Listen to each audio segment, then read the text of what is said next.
Have you ever stopped to realize how the relentless pursuit of being someone consumes almost all of your energy?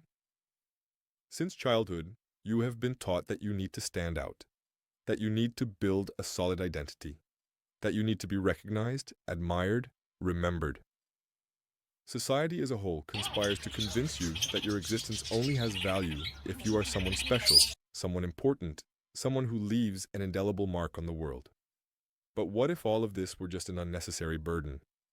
What if true freedom, true power, lay precisely in the opposite of that, in being nobody? Alan Watts, with his penetrating wisdom, invites us to consider something profoundly radical, that being nobody is the greatest form of power that exists. Not in the sense of insignificance or defeat, but in the sense of a freedom so complete that it transcends all the limitations that identity imposes. When you try to be someone, you imprison yourself in an image, in a set of expectations, in a story that must be constantly maintained and defended. You become a hostage to others' opinions, to external approvals, to standards that were never truly yours. At every moment, you need to validate this identity, you need to prove that you are worthy of it, you need to protect it from any threat. And that is exhausting, isn't it? It's like carrying a heavy armor that can never be removed because without it, you fear disappearing completely. But what would happen if you simply let that armor fall? What would happen if you stopped trying to be someone and allowed yourself to be nobody? At first, this idea may seem frightening, even threatening. After all, we have been conditioned to believe that without a strong identity, without a solid sense of who we are, we would become lost, invisible, without purpose. But Alan Watts shows us that the opposite is true. When you stop clinging to the need to be someone, when you allow yourself to be nobody, something extraordinary happens. You become free. Free from judgments, free from comparisons, free from the constant need to prove your worth. And in that freedom, you discover a power that no constructed identity could ever offer. Being nobody does not mean being weak or passive, but rather being completely present, completely available for what life offers at every moment, without the interference of an ego that always needs to be in control. Think about how many decisions you make based on what others will think, on how this will affect your reputation, on how this will strengthen or weaken the image you have built of yourself. How many opportunities have you let slip by because they didn't fit into the story you tell about who you are? How many relationships have you sabotaged because they required you to be vulnerable, to temporarily abandon your defenses and simply exist without masks? Identity, no matter how much it seems to give us security, actually limits us severely. It forces us to live within narrow boundaries, to repeat known patterns, to avoid anything that might challenge the narrative we have created.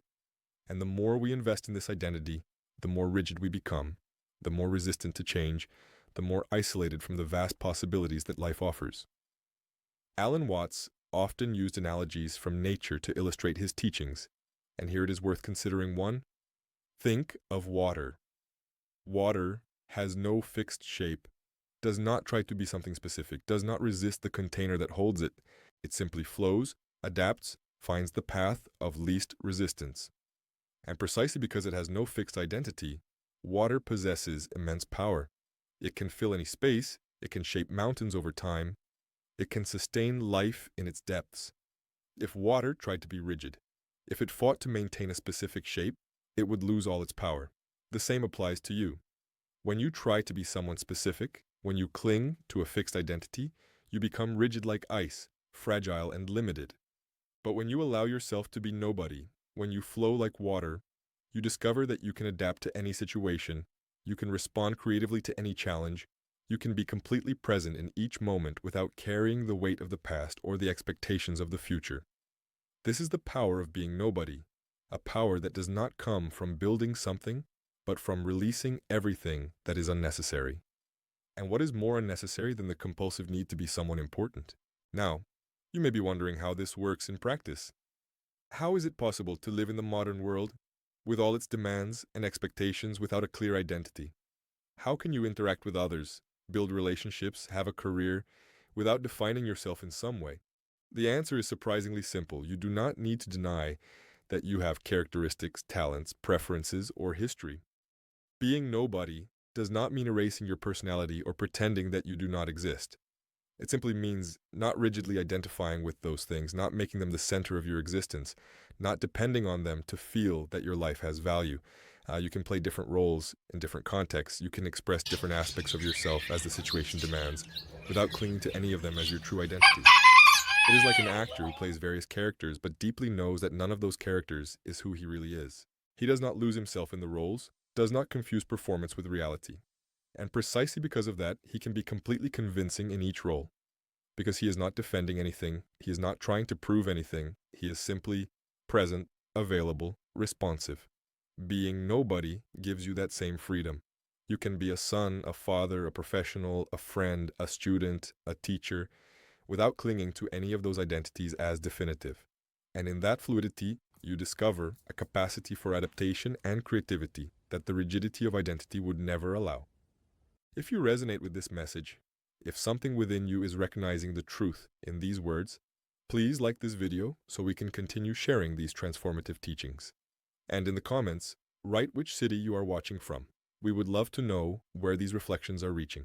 Don't forget to subscribe to the channel so you don't miss the upcoming content that will further expand your awareness of the true power of being nobody. Alan Watts had a remarkable way of dismantling our deepest assumptions about life, and one of the most fundamental is this, that we need a strong identity to have power in the world. But what is power after all? Most people think of power as control, as the ability to impose their will on circumstances or other people, as the ability to make things happen the way they want. And to have this kind of power, you need a strong identity, right? You need to be someone important, someone with resources, influence, authority.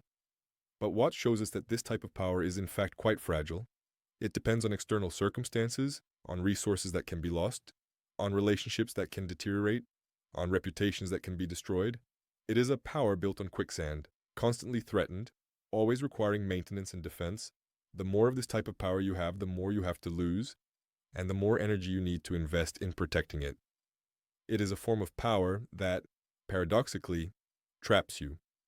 Being nobody offers a completely different type of power, a power that does not depend on anything external, that cannot be taken from you, that does not need to be defended. It is the power of inner freedom, the power to be completely present without agenda, without the need to control or manipulate, without fear of losing something because you were never trying to gain anything in the first place. This power of being nobody manifests in surprising ways.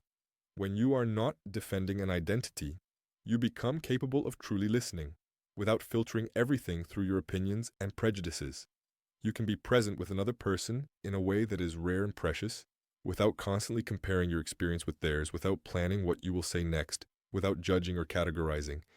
And people feel that. They open up in ways they normally wouldn't, because they feel they are being genuinely seen, not as objects to be manipulated or impressed, but as human beings sharing a moment.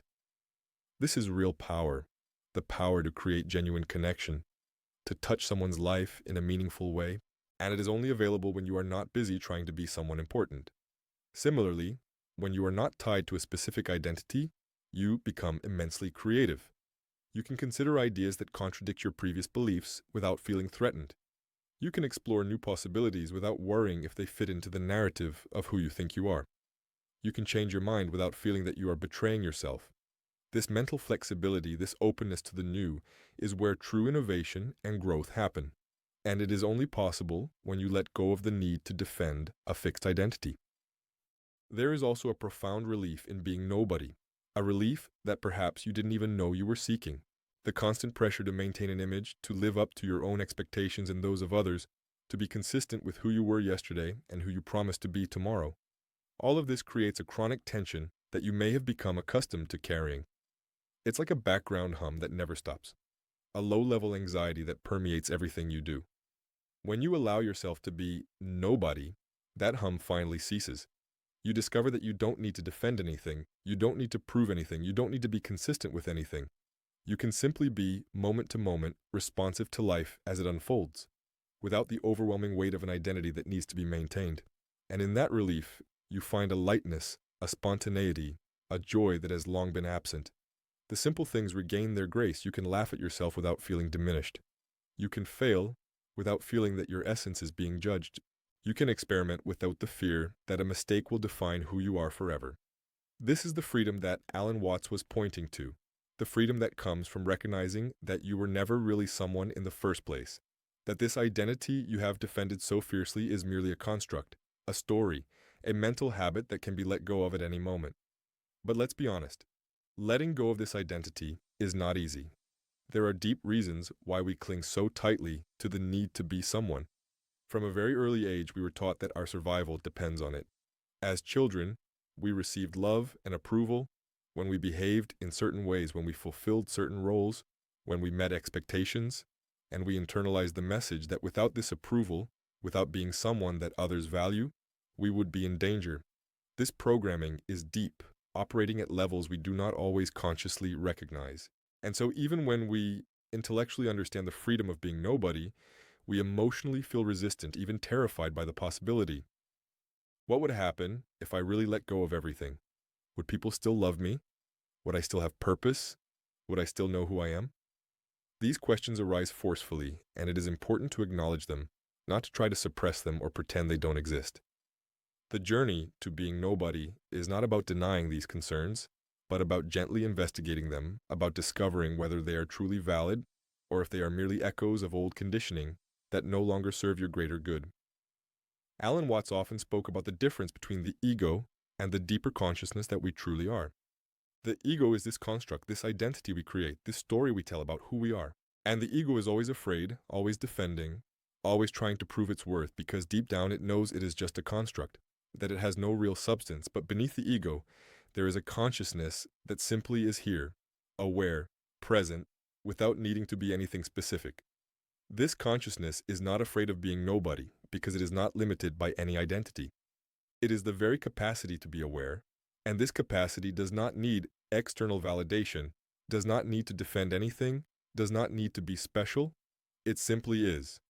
And when you begin to identify not with the ego but with this deeper consciousness, you discover that being nobody is not a loss but an expansion. You do not become less, you become infinitely more, because you are no longer confined to the narrow limits of a specific identity. You are free to be everything, to experience everything, to respond to life with total openness. And this is the greatest power that exists, the power to be completely alive, completely present, completely free. When you truly understand the power of being nobody, something fundamental shifts in how you relate to life. You stop trying to wrestle things from the world and start dancing with it. You stop trying to impose your will on reality and begin to flow with it. And paradoxically, it is in this flowing that you become more effective, more capable, more successful, not in the conventional sense of accumulating external achievements, but in the deeper sense of living with integrity, authenticity, and joy. Alan Watts used the Taoist concept of Wu Wei, often translated as effortless action or non-action, to describe this state. It does not mean that you become passive or lazy, but that your actions arise naturally from the situation, without the interference of an ego that is constantly trying to control and manipulate. It is like the martial arts master who does not plan his movements in advance but responds instantly to what is happening, with a grace and efficiency that deliberate thought could never achieve. When you are nobody, you can act with this same naturalness in all areas of life, because you are not carrying the heavy baggage of having to protect an identity, of having to be right, of having to win, of having to prove something. Think about how this applies to relationships. When you enter a relationship trying to be someone special, someone worthy of love, you inevitably create distance. You are performing, not revealing yourself. You are trying to control how the other person sees you, instead of simply being present with them. And the other person feels this, even if unconsciously. They sense that they are interacting with a facade, not with a real person. But when you allow yourself to be nobody in a relationship, when you let go of the need to impress or control, something magical becomes possible. True intimacy. The other person can finally see you as you really are, not an edited and polished version, but the complete reality, with all your contradictions, vulnerabilities, and imperfections. And surprisingly, this does not drive people away. It brings them closer because what everyone truly longs for is genuine connection, not perfect performances.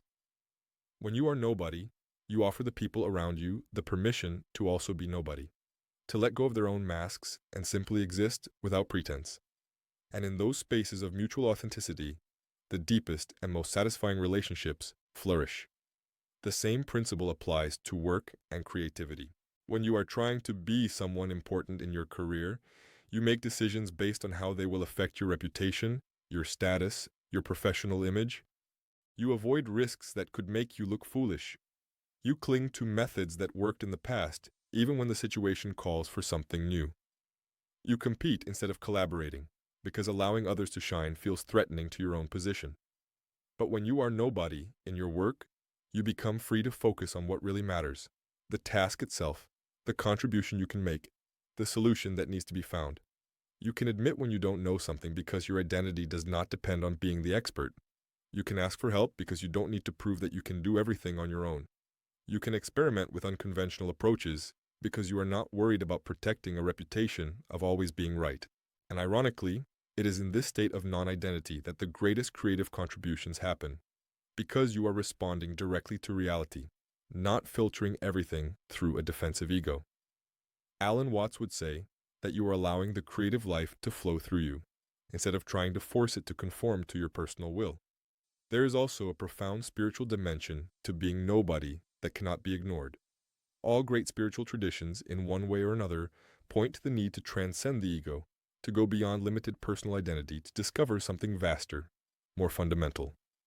In Buddhism, this is called anatta, or non-self, the realization that what you think is you is merely a fluid process, not a fixed entity. In Hinduism, there is the recognition that the individual Atman is ultimately identical to the universal Brahman, that your true nature transcends any personal identity. In Christian mysticism, there is the concept of dying to oneself to live in Christ, a surrender of personal will to divine will. And in Taoism, there is the return to the Tao, to the nameless way that precedes all identity. Alan Watts, who studied all these traditions deeply, recognized that they were all pointing to the same fundamental truth, that your true nature is not the small identity you have constructed, but something immensely greater, something you can only discover when you let go of the need to be someone specific. Being nobody in the spiritual sense is being everything, is being the very consciousness in which all identities arise and dissolve, life itself expressing in human form. And when you touch this realization, even if momentarily, you discover that you don't need power in the conventional sense because you are power itself, not as something you possess, but as what you are. So, how do you practice being nobody? How do you truly live this rather than just thinking about it intellectually? The answer lies in small moments of release throughout the day. When you realize that you are defending a position just because admitting wrong seems threatening to your identity, can you let that go? When you notice that you are avoiding something because it doesn't fit the story you tell about who you are, can you do it anyway? When you see that you are judging someone to feel superior, can you let that judgment go? When you recognize that you are performing instead of being authentic, can you remove the mask? These small acts of release, practiced consistently, gradually wear down the rigidity of identity. And over time, you discover that being nobody is not a state you achieve once and maintain forever, but a continuous practice of letting go. A constant return to the simplicity of just being here, aware, present, without agenda. And in that simplicity, you find something that all the achievements in the world could never give you: true peace, real freedom, and the silent power of being completely alive. If this message has touched something deep within you, if you recognize the truth in the power of being nobody, honor this moment by liking this video. Share in the comments which city you are watching from. We want to know where these ideas are resonating. And subscribe to the channel to continue this journey of discovery with us, exploring more deeply what it means to live with true freedom and authenticity.